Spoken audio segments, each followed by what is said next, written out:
ही हो मेरे होने वाले सम्राट।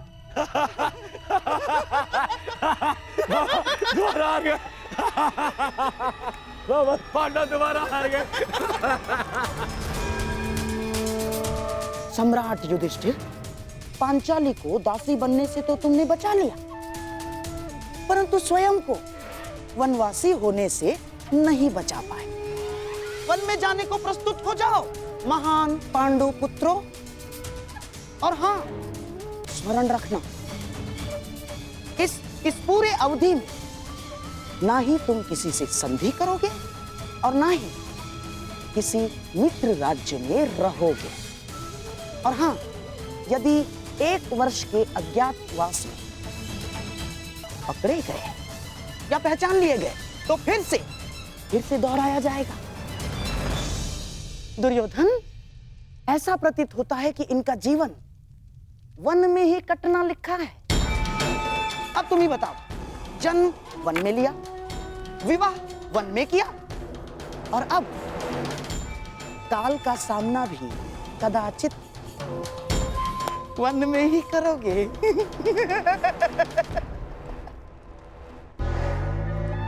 लगता है यही भाग्य का न्याय है।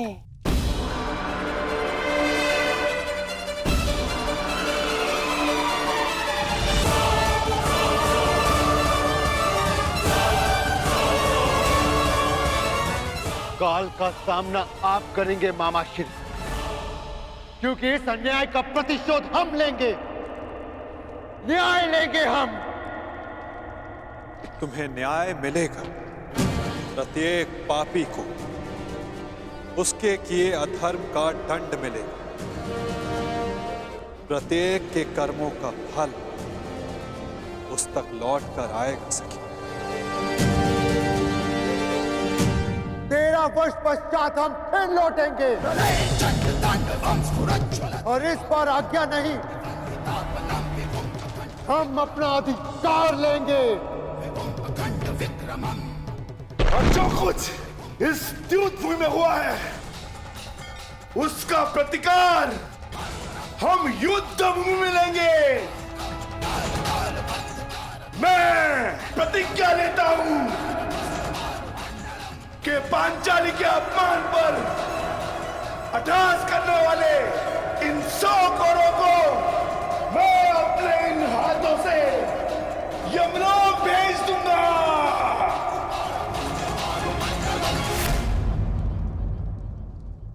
ये मत समझना कि वन में हम विश्राम करेंगे दुर्योधन। हर पल प्रतिशोध की अग्नि में जलेंगे और जब लौटेंगे तो इतने बाण बरसेंगे, अंधकार छा जाएगा हस्तिनापुर के भविष्य पर। महायुद्ध होगा।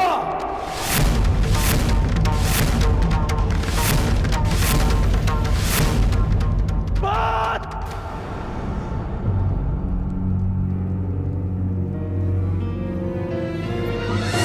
किस बात का प्रतिशोध अर्जुन? आज द्रौपदी का सम्मान भंग हुआ तो उसका कारण दुर्योधन के प्रतिशोध से अधिक युधिष्ठिर का लालच था। और अब वनवास भी तुमने स्वयं पाया। मैं ये नहीं कहता इस सभा में जो हुआ वो उचित था। दुर्योधन ने जो किया वो धर्म था। तुमने भी अधर्म किया। तुम्हारे साथ जो हुआ उसका कारण तुम्हारा मिथ्या धर्म है, तुम्हारा लालच है। तुम्हें लगा कि एक बार और युद्ध खेलकर कौरवों को सदा के लिए वन में भेज दोगे। तुम्हें लगा कि यही अवसर है, खेल लो। परंतु अवसरवादी वीर नहीं होते। वीर वो होते हैं जो हर क्षण को अवसर बना दें। यदि आज तुम ये दूसरा दांव ना खेलकर युद्ध करते तो सौगंध अपने गुरु परशुराम की कि अपने आत्मग्लानि के निराकरण के लिए मैं स्वयं अपना कवच निकालकर तुम्हारे चरणों में रख देता और तुमसे कहता कि मेरा सर धड़ से अलग कर दो। परंतु तुम सब कायर हो। तुमने द्यूत चुना, युद्ध नहीं। द्रौपदी का मान भंग करने के उत्तरदायी तुम पांचों भाई हो। जब देखो नियम और धर्म का बखान करने वाले। जानते भी हो कि नियम और धर्म क्या है? नियम और धर्म वो होते हैं जो समाज और मनुष्य के कल्याण के लिए होते हैं, और जो नियम और धर्म विनाश ले आए वो अधर्म है। और इस बार ये अधर्म तुम सबने किया है। धर्म और अधर्म का निर्णय इस सभा में नहीं होगा कर्ण। बीतने दो 13 वर्ष, उसके पश्चात होगा यह निर्णय। उन 13 वर्षों के पश्चात कर्ण युद्ध भूमि में तुम्हें सबसे आगे खड़ा मिलेगा। तुम भाई जिसे धर्म युद्ध कहते हो, मैं उसे तुम जैसे धर्म को ना समझने वालों के विरुद्ध महायुद्ध कहता हूं। ये युद्ध प्रतिशोध के लिए नहीं होगा, ये धर्म युद्ध होगा। धर्म और न्याय की स्थापना के लिए होगा, साधुओं के परित्राण के लिए, दुष्कर्मियों के नाश के लिए होगा। जब खेत में खरपतवार इतनी बढ़ जाए कि रोकी ना जा सके तो उसे जलाकर भस्म कर दिया जाता है, ताकि उसकी भस्म की नींव पर नई फसल जन्म ले सके। एक नए संसार के लिए, एक नई व्यवस्था की स्थापना के लिए, सुनहरे भविष्य के लिए, कलंकित वर्तमान के विरुद्ध युद्ध होगा। इस सृष्टि का सबसे बड़ा युद्ध होगा। उनके विरुद्ध जिनके हाथों में मैं भारत का भविष्य सुरक्षित नहीं समझता। तुम्हारे धर्म की विद्या सोच और मेरे परिवर्तन की प्रतिज्ञा के मध्य होगा महायुद्ध, होगा महाभारत। ऐसा युद्ध जो ना पहले कभी हुआ है, ना इसके पश्चात होगा। होगा महाभारत।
बधाई हो अंगराज, तुम्हारे मित्र के जीवन से उसका सबसे बड़ा कांटा दूर जा रहा है। और यदि मेरी दृष्टि से देखें तो एक महायुद्ध हस्तिनापुर के समीप आ रहा है।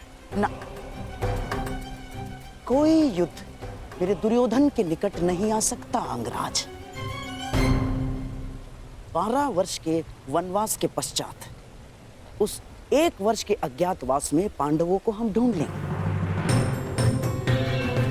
और फिर से उन्हें 12 वर्ष के वनवास पर जाना होगा। और ये चक्र सदैव चलता रहेगा अंगराज। और पांडवों का वनवास उनकी मृत्यु से पूर्व समाप्त नहीं होगा।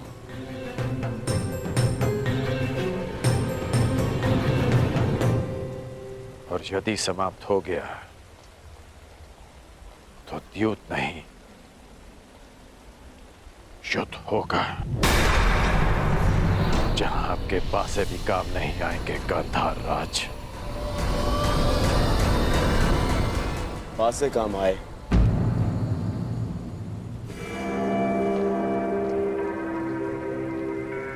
या ना आए, मुझे तो इस बात की प्रसन्नता है कि आज मेरा मित्र मेरे काम आया।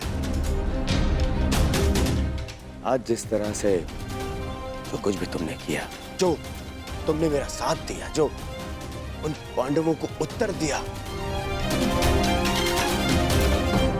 मैं बहुत अभिभूत हुआ मित्र।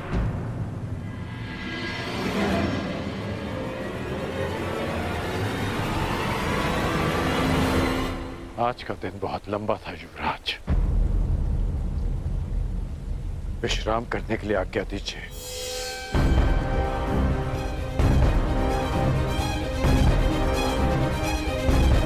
अब मित्र, मामाश्री, ये युद्ध तो मैं जीत गया, पर कहीं ऐसा तो नहीं कि मैं अपना मित्र हार बैठा? नहीं दुर्योधन, ऐसा हो ही नहीं सकता। तुम्हारा ये मित्र अंगराज कर्ण तुम्हें छोड़कर कभी नहीं जा सकता ना। अब तुम चलो, कल की तैयारियां करो। हमें कल इंद्रप्रस्थ जाना है ना दुर्योधन?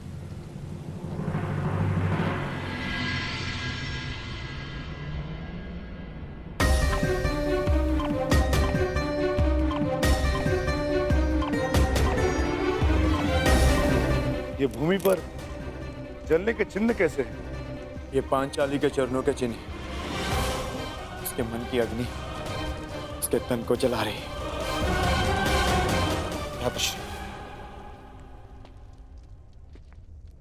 पांचाली को तो ये भी ज्ञात नहीं कि हम 12 वर्ष का वनवास लेकर आए हैं।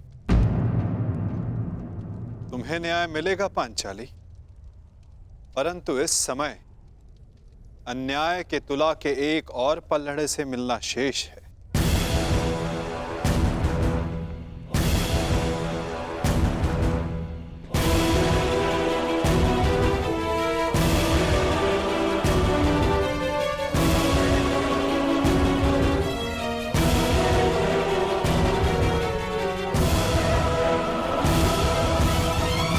आओ महान वीरों,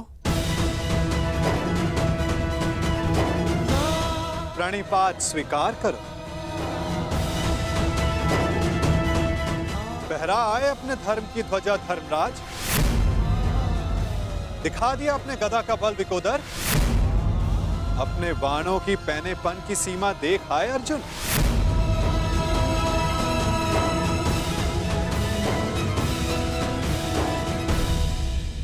हमें क्षमा कर दीजिए केशव।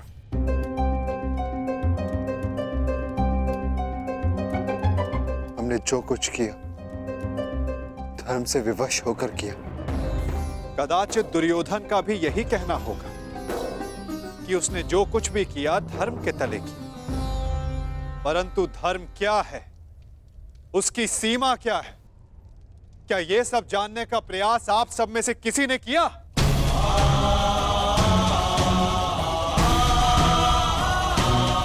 धर्म वो रथ है जिस पर चढ़कर संसार में व्यवस्था का राज्य किया जाता है।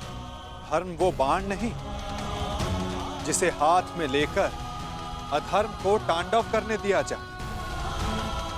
अंधकार में रोशनी देने वाली मशाल यदि हाथ को जला दे तो उसे भी बुझा दिया जाता है।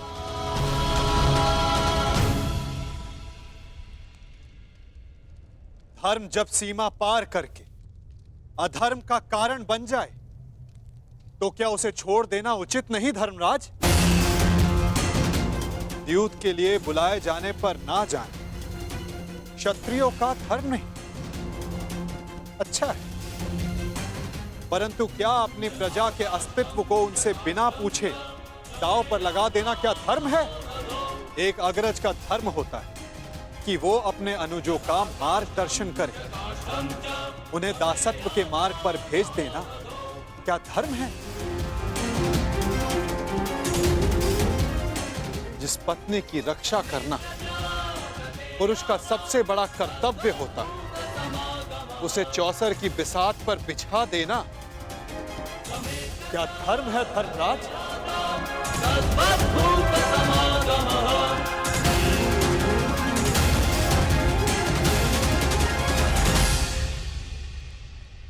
हम क्षमा चाहते हैं वासुदेव। मैं क्षमा नहीं करूंगा।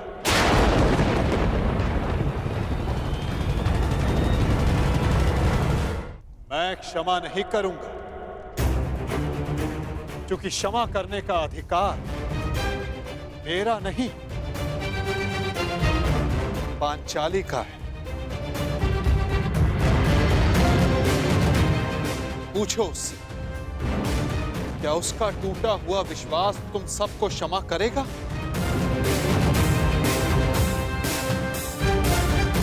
क्या उसके खुले हुए केस तुम्हें क्षमा करेंगे? क्या इतिहास तुम सबको क्षमा करेगा?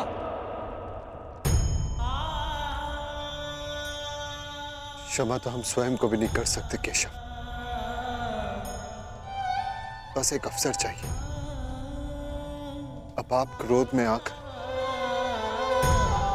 हमारा साथ मत छोड़ जाइएगा। स्मरण रखना धर्मराज,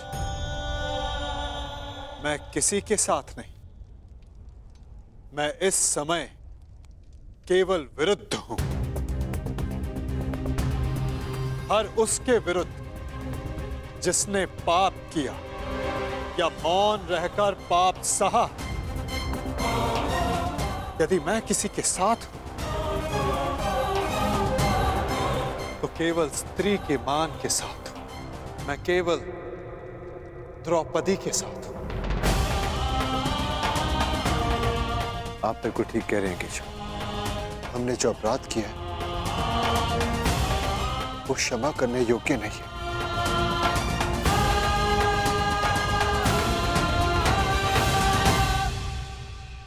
हमें क्षमा मत करना पांचाली।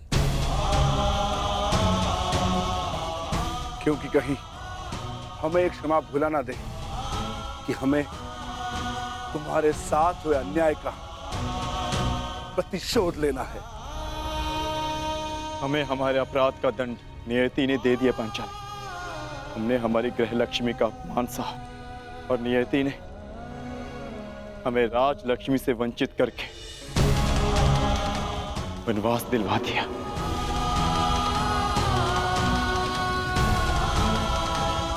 बारह वर्ष का वनवास और 1 वर्ष का अज्ञातवास।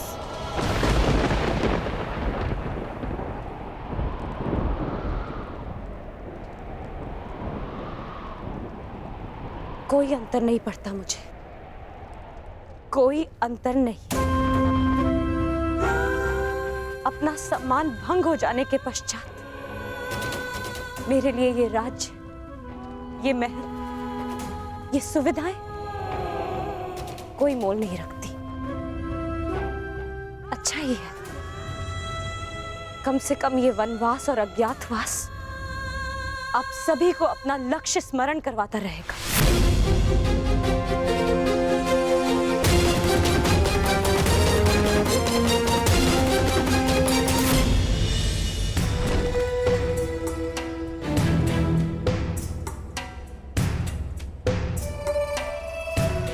मित्र,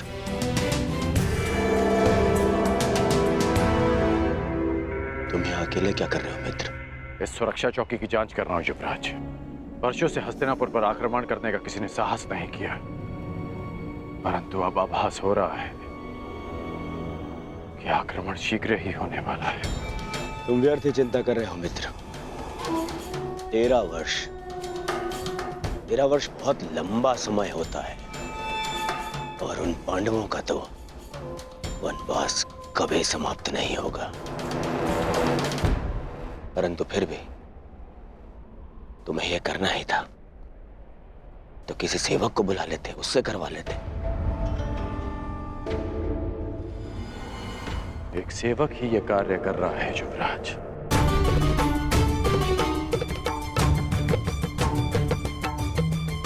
ऐसा मत कहो मित्र, यह आनंद का समय है। इंद्रप्रस्थ जीत लिया है मैंने। मेरे साथ इंद्रप्रस्थ चलकर मेरे आनंद में भागीदार बनो। जो पाप में भागीदार बन जाए वो केवल यंत्रणा में भागीदार बन सकता है, आनंद में नहीं युवराज। तुम मुझे बार बार युवराज क्यों कह रहे हो? मैं तुम्हारा मित्र हूं, तुम मेरे मित्र हो, मित्र कहो मुझे। भरी सभा में अपने मित्र और उसकी मित्रता को लज्जित किया आपने। आपकी मित्रता उसी समय समाप्त हो गई जब आपने अपने मित्र के शस्त्र अपनी सेवा में ले लिए। आपके मित्र के बार बार कहने के पश्चात भी आपने एक स्त्री को लज्जित किया, उसे अपमानित किया। अब जो आपके सामने खड़ा है वो केवल आपका सेवक है। मेरा जीवन और मेरे शस्त्र सदा आपकी सेवा में रहेंगे। आदेश दीजिए युवराज कि आगे आपके इस दास को क्या करना है। बस करो। मेरे जीवन में तुम्हारी सबसे अधिक आवश्यकता है। आपकी हर आवश्यकता पूर्ण करना मेरा धर्म है युवराज, परंतु केवल एक सेवक बनकर, एक दास बनकर और मित्र समझकर मैं आपको कभी गले नहीं लगा पाऊंगा। यदि आप चाहते कि मैं आपके साथ इंद्रप्रस्थ चलूं तो मैं अवश्य चलूंगा युवराज,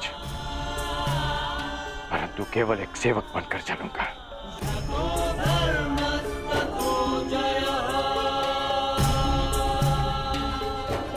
अपने दास को आज्ञा दीजिए युवराज। बड़ी बात।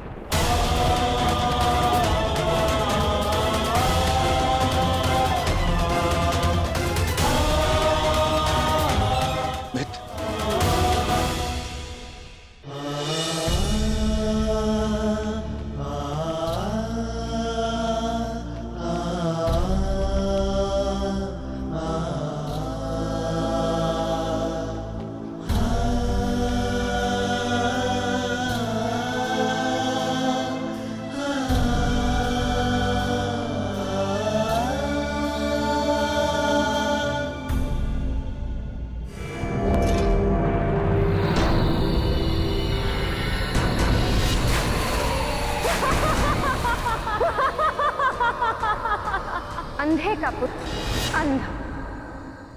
दुशासन, ये वही स्थल है जहां मैं गिरा था। यही मेरे अपमान का ठास उड़ाया गया था।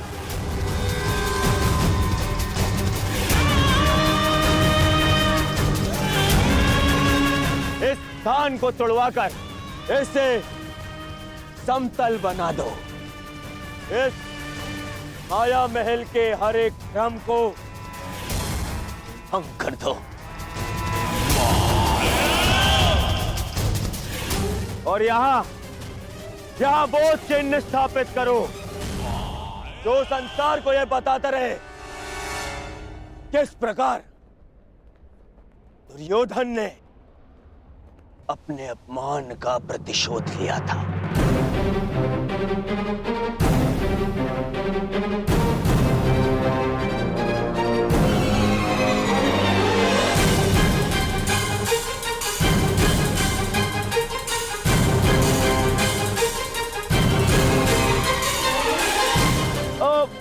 भ्राता युधिष्ठिर,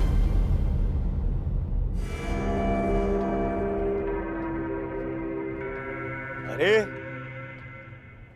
मेरे पांडव भाई जा रहे हैं, परंतु जब भाई दूर जा रहा हो तो दूसरा भाई उसे भेंट दे। ये रीति है ना मामा जी? हाँ। तो इन भाइयों के लिए इस भाई की ओर से एक छोटी सी भेंट।